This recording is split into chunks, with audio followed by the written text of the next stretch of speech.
Welcome and thanks for joining us for this episode of Scope. Human Development Institute is the creation and vision of a man that sought to find the answer to poverty starting in Papua New Guinea, the country that he was born in, and from Rabaul, the East New Britain province. His name is Samuel Tam, but most people call him Papa Sam. HDI for 27 years has worked to grow people to become more self-reliant and financially independent, and its programs have influenced many for the better. The Institute, to those that have participated in its programs, is seen as a very unique curriculum that is structured well with its teaching and learning syllabus, giving a very unique and positive outcome to every person who attends its training, and importantly also is an inclusive education system for all ages. For the past 52 years, founder and trainer at the Human Development Institute here in Papua New Guinea, Port Moresby, Samuel Tam has been on the move, creating history through his work and on what he has created, known as personal viability. In 1970, his mission to help Papua New Guineans began when he helped a Mrs. Eflaharik, who sadly passed away this year, 2022, and a gentleman called Murray from Rigo. They were setting up a trade store at June Valley, and I helped them. Anyway, I'm going to cut a long story short. They repaid the bank loan, the 6,000 Australian dollars each, within 9 months. That's when the Development Bank came looking for me. They want to employ me to help Papua New Guineans into trade stores. And that's how I became the founder of the Strap Bus Store scheme for the Development Bank in 1974. And I was doing that. It's probably one of the most successful schemes in this country. I left in 78. I became a director of the bank in 82 to 88, 6 years. And during the time I saw a lot of people getting loans, but Papua New Guineans seemed to have a problem paying off the loans. And that's when I started thinking about how come people can't do this? And that's when I started thinking about a person's viability. The business, the proposal might be viable, but the person running it is not viable. In 1995, Samuel Tam was invited by late Reverend Sir Samson Loa from the United Church to help his congregation, and he agreed to help where he could. And I said to him, well, I don't read the Bible, how can I help you? He said, look, I don't want you to read the Bible, just come and talk to these people. They are stressed out, they got problems, you try and help them. So, well, that's not a problem, so I will go there. And I did in 1995. Tam went there every Wednesday from 5 to 6 p.m., where he would sit with the people and discuss their problems. And then one day, one of them said to me, look, can you write it down for us, what you are saying to us? Because we want to go home and share, what your knowledge and all this with our family. That's when I started writing articles every week. And that's how personal viability, the training course, came through my weekly session with these people. And the personal viability training course now is the amalgamation of all these articles that I wrote during those 6 to 9 months with these people. In 1996, the Personal Viability Program was launched, and it became a public investment program of the government. It was launched at the United Church, but the Catholic Church took it and started spreading the word. And so I went to WeWork, and I did quite a few courses there. It was at WeWork that the CPICs, they gave me 3 things. One was firstly they called me Papa Sam, and that name has stuck till now, 27 years now. The other thing is they called this the grassroots university, because one of the mothers, when she came, her sons got degrees at the university, so at night she went back to tell her son, they said, you guys got degrees from a university, but this university is better than yours. So she started calling this the grassroots university, and that name stuck too. Papa Sam taught personal viability in the CIPIC, and managed to deliver the training. Sometime later, SPDC took Papa Sam to Bougainville before the ceasefire. He went to Tinports where a BRA unit prevented them from getting through. They were all carrying guns, about 7 of them. So I said to the commander, look, I'm just running a course to help your people. Why don't you come and sit down at the course? You don't have to pay. I'll sponsor you. So he was thinking about it. Eventually he said, okay. I said, you can come, you can bring your guns if you like. Then if you don't like what I'm saying, you can tell me to go. So they came with guns. And the commander, actually, he became one of my trainers. He realized what I'm trying to help the people. And he was the one who went up to Guava and talked to Francis Honor. He said, hey, we are fighting this and that, and this guy's got the answer. He said, you should listen to him. But his commanders, Francis Honor's commander, wouldn't allow it. Until 2 years later, I got a letter from, supposedly from Francis Honor, to go up to see him in Guava. And I didn't go because I was a bit afraid. In fear for his life, Papa Sam returned to Port Moresby and confided in the late Reverend Samson Loa. And after much deliberation, the pair set out to meet with the infamous Bougainville sectionist leader who led an uprising against the PNG government as part of the Bougainville Civil War. Oh, it's a long story. We talk all night because Francis Honor wants to know what I'm doing and this and that. I ended up going to Guava 6 times.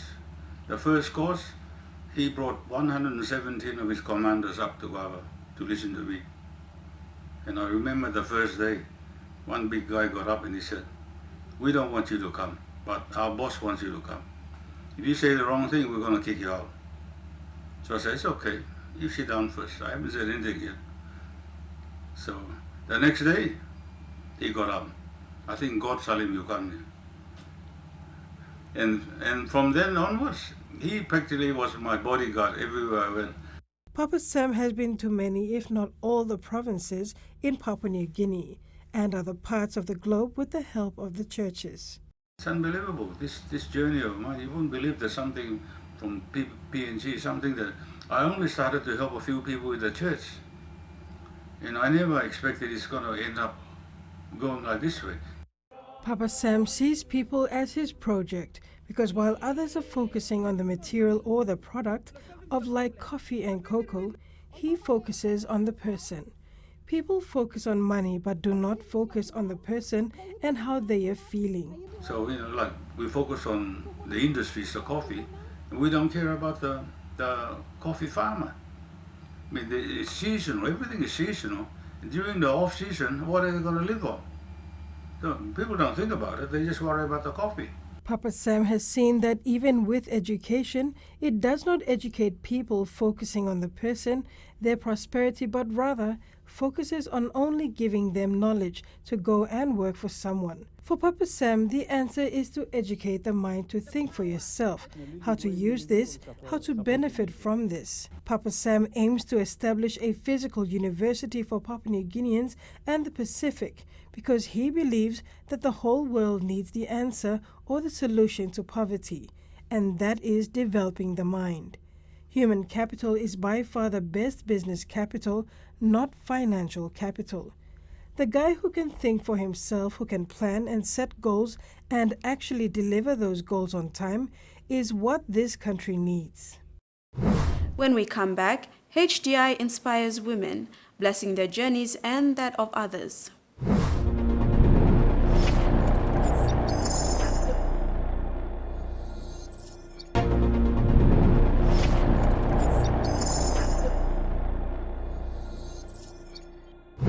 The Human Development Institute is known to inspire and empower many in the many programs that it has been delivering for many years. Florence Saya and Barbara Nenewa are Level 5 proxies. Their journeys through and with HDI has blessed their paths in life and that of others as well. Florence Saya is a student at the Human Development Institute, currently doing her Level 5. She came to HDI back in 2019, but before joining this wonderful institution, she was working the daily grind for 15 years. Prior to joining HDI for her Level 1, Florence had a team doing networking, and out of that team, she and 4 others were introduced to HDI, and at that time, the whole point was to learn something and go back and collaborate with the team. So I went back and I mobilized the mothers, especially the mothers, the housewives. So every time we have our session, the problem that they have is they always wait for their husband's pay.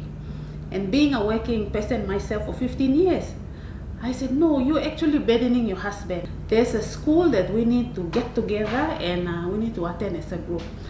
But that group, our husbands were also involved with us, the mothers. For 2 months, Florence and her team called Eagle started to mobilize on how to strategize in bringing in people to join the school.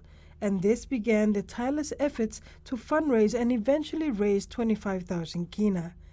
She approached HDI founder Samuel Tam, known to many as Papa Sam, and asked him to hold on to the raised funds so that she could enroll her first 20 people for HDI personal viability courses levels 1, 2, and 3. And even after this, Eagle team continued to raise more funds to create more opportunities for people to train at this institute. I came with another 25,000, so total of 45,000. So that money, we actually had about 100 of our members come in to do level 1, 2, and 3. So currently with the team, there's 7 of us in level 5. There's a couple in level 3.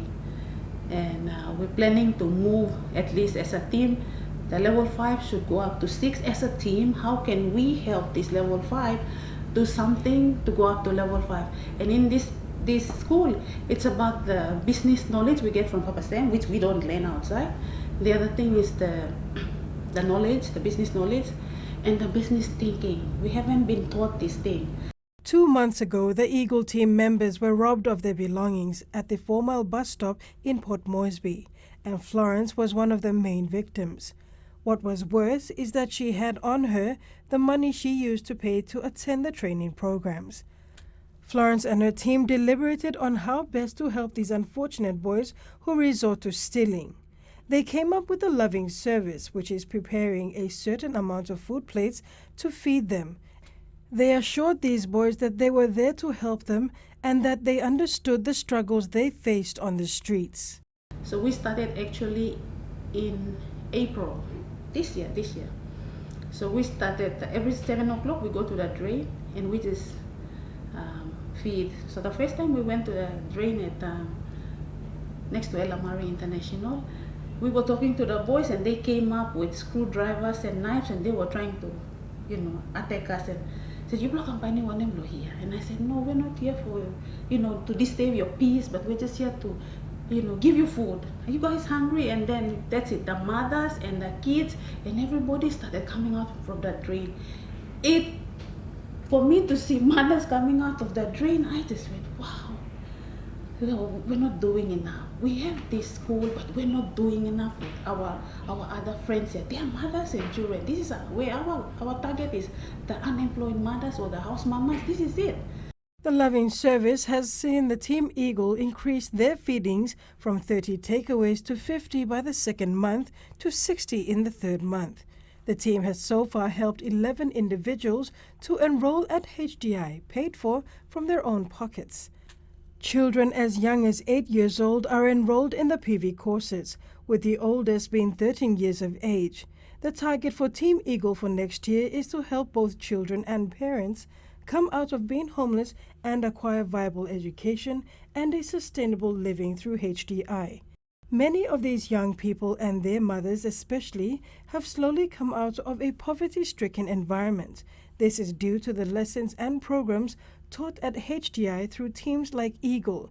And now the tables have turned, with the once trodden upon being those preparing a plate to those that live the life they were once faced with. The problem they once faced at 4 Mile is no more, as the youths recognize the hand that was extended to help them out of their circumstances, giving them an opportunity to do better for themselves. These youths lived a life that led them to steal from people only to be robbed themselves by the government, which created an ongoing cycle of rob and be robbed. Love Service has gained the attention of major business houses, the likes of the National Fisheries Authority, whose staff are members of the Eagle team. NFA is a potential sponsor for the next batch of 100 students for levels 1 to 3. The Department of Research, Science and Technology have also opted to assist the boys with shirts and tents through the Loving Service project. Barbara Nenewa came to discover HDI in 2015 when she tagged along with her mother, and looking back on when it all started for them brought some very emotional memories. I actually finished from work at that time. And I was just thinking what I was gonna do, and that is how I found out. It was Entrepreneur Development Training Center at that time. Now it's Human Development Institute. Basically, when I came to this school, I was thinking that I was gonna come and get more business ideas and go back and create a business for my family. Unfortunately, when I came into this school, it changed the whole concept of how I was thinking about life. And I was glad that my mom was with me along that journey. For Barbara and her family, it was a challenge from the get-go, as they weren't entirely sure what they had got themselves into, especially when they were told that they had to start from scratch, a measly 10 kina, so to speak. Most of the time, we go out there to loan for money, ask for families to give us big money to start our businesses. But with this education, I've realized that we've got everything. We're the richest country, but yet we're poor. Barbara and her mother passed the levels and went on to achieve more goals together. And it was in that time that she realized she could do so much more and become a coach for HDI and help more people. And just like her parents, who have served in the Salvation Army for over 30 years, helping people was just a norm in their family. And she wanted to contribute to continuing charitable deeds through what HDI could offer. Barbara and her family have created 2 businesses, one in consultant business services and the other cleaning and beautification. And she says that having these businesses wasn't always about just making money, but to be able to help people in the process. The Salvation Army have for some time given Barbara and her family the opportunity to run their training programs to help the women there, training them through a HDI program called Personal Viability Homeschool. The training has helped many battered women and children to think better of themselves. After the break, Egmark CIPIC 9s begins and ends successfully.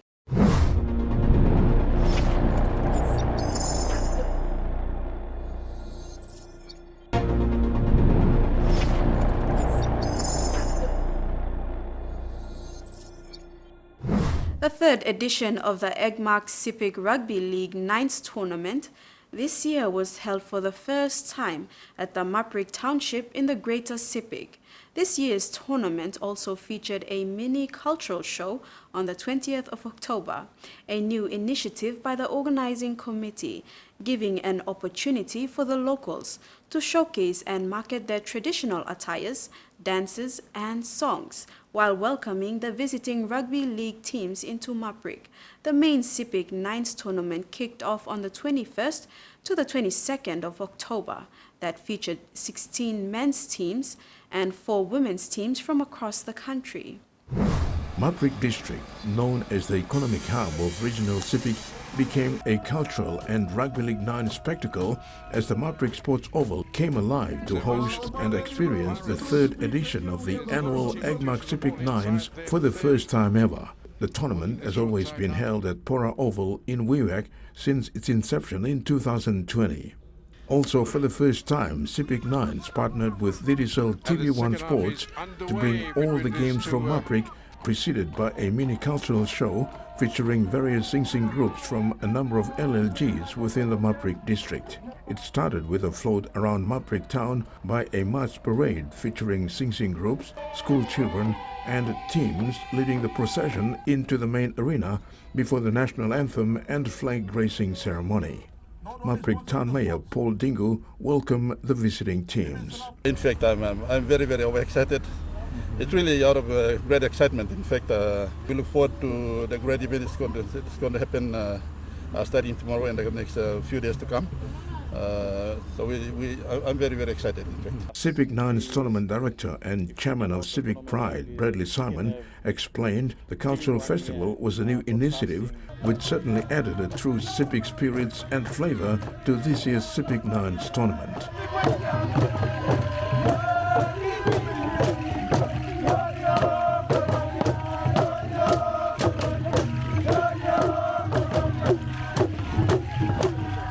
If anything, the mini-cultural show really set the tone for the 16 visiting men's and 4 women's teams who converged at the Maprik Sports Oval to battle for this year's AgMark 9's Cup. It was the biggest national sporting extravaganza ever to be staged in Maprik Township, a traditional stronghold of soccer. In red and white, kicking off from the northern end.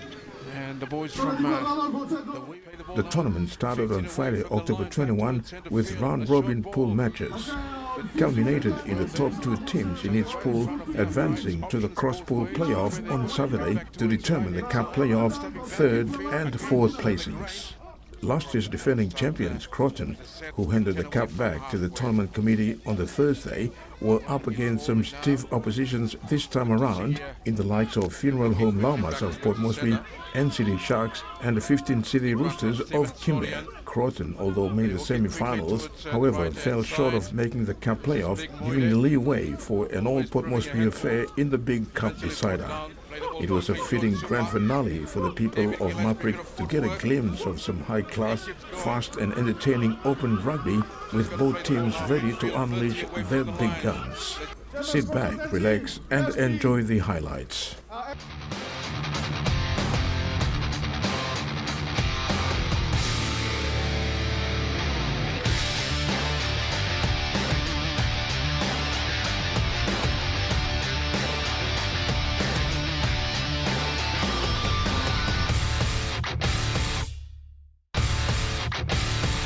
So the Guria's head coach Francis Ray has also been part of this 2-day tournament. We'll do the official kickoff. There it is. Thank you very much, Francis Ray, Guria's head coach for 2022. Now the short side play. They hold it up, and Moria bursts right through and goes over to score. So the Sharkies have opened their accounts with a 4-pointer. Moria, ball, a bubble. Now it's a wobble. The danger man, the show and go, able to offload. Blemmer runs into open space and a bubble will race away under the sticks to score. And Dev hit back almost immediately.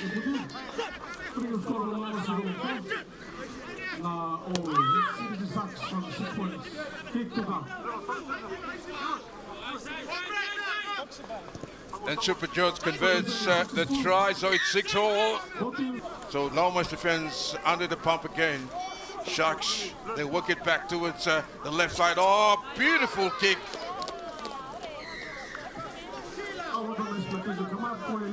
Eight away from the line from dummy half. Super George trying to set up area on the outside area. Has got some work to do there, but is able to plant the ball over the line. Laumas on the board.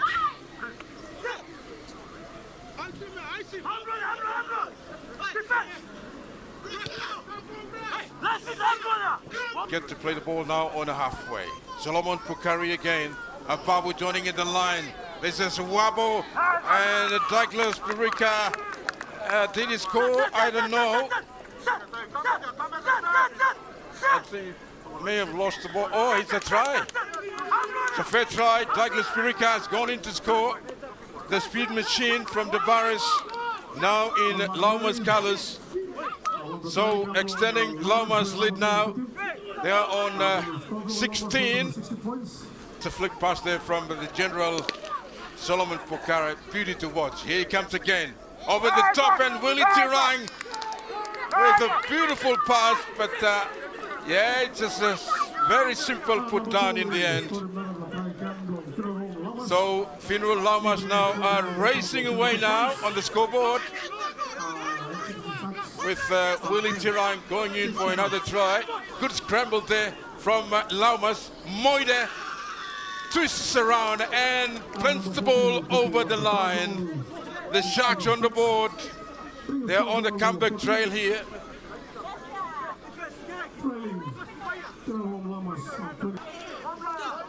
The tap and go running straight at Solomon Pukari. The flick pass back on the inside, the loose ball. Oh, that's it, that's the ball game. And the Funeral Lamas have come out victors, the champions for the 2032 AGMAC Nines tournament. A massive win over their sister club from Port Moresby. What a spectacle to end the two-day AGMAC Civic Nines Rugby League tournament in marvelous Maprik, as they say. An even money game, but Lauma's experience and versatility across the park got them home in the end, defeating Sharks to break their two-year hoodoo. The third AGMAC Civic Rugby League Nines tournament in marvelous Maprik Township concluded successfully with the post-match presentation.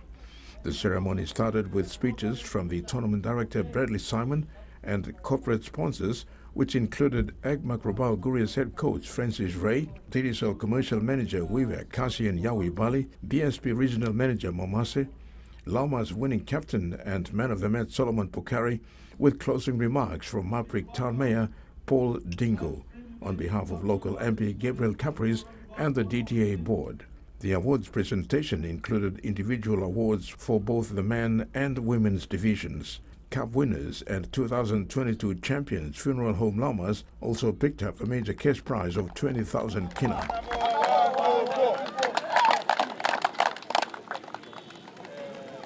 Runners-up NCD Sharks got 7,000 kina.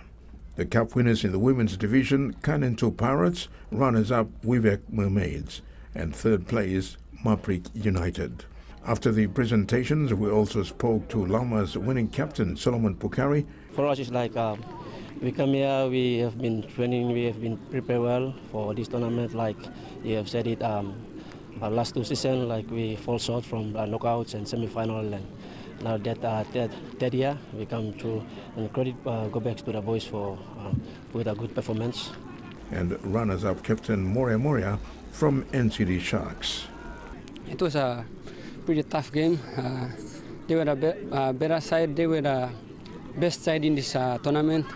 So we came in strong. I'm really proud of our boys, especially the young ones, the ones who just made their first games. I'm really proud of what we've done this tournament. And that ends Scope this evening. A kind reminder to apply the following simple measures to prevent the transmission of the coronavirus. Regularly wash your hands with soap and water, cough or sneeze into your elbow, and exercise social distancing. If you are feeling sick, please stay at home. You can also call the COVID-19 hotline number for more information or assistance. Thank you for your company. Bye for now.